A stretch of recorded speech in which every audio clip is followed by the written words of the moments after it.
I see that doesn't surprise you at all. Turv was my 8th. The Magus had been my 7th. My father and my uncle, who was Sunus, had sent me to Letnus with Turv, to separate me from the Magus after the ground-shaking set-to the 3 of them had had, after my private correspondence was discovered. Turv was an old army veteran. He was to teach me riding and sword and military history, and the hell with anything else. I didn't really mind. I liked Turv, and he didn't get in the way of my real studies. What he mainly did was drink and tell war stories.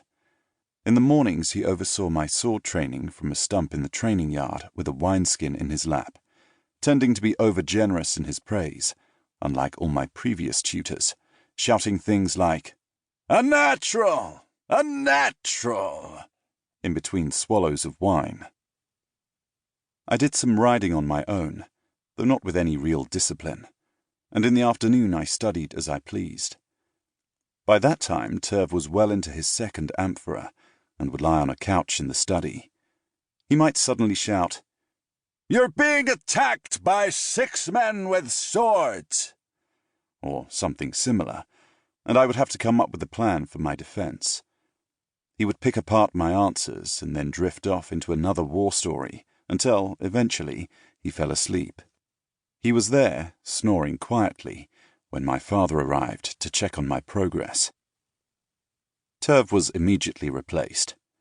A soldier from my father's guard was assigned to teach me sword work, and a hateful, condescending bully named Sigis Malatesta was my new tutor, from the peninsula, as you can tell by the name, supposedly educated at the university in Feria.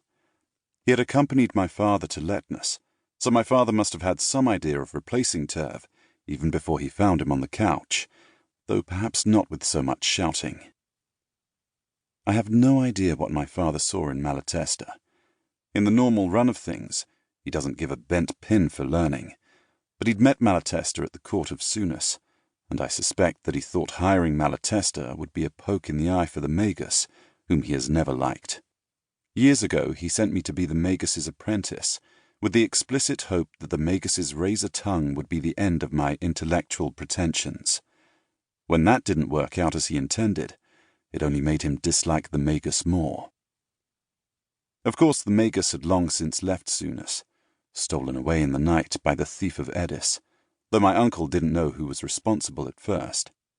I'd heard rumours, which I didn't believe for a minute, that the Magus was an Aetolian spy who'd fled the city when he was about to be discovered. I was not surprised at all to learn subsequently that it had been Eugenides at work. By the time Malatesta came, I was positive the Magus was busily tramping around the mountains of Edis, collecting botanical specimens and enjoying his captivity as a prisoner of the Queen of Edis. I'm quite sure he was not suffering any distress because I had a new tutor. I hated Malatesta. He could barely manage the multiplication of greater numbers, and he didn't know any prime over 13. He'd never read the Eponymiad, but he tried to pretend he had.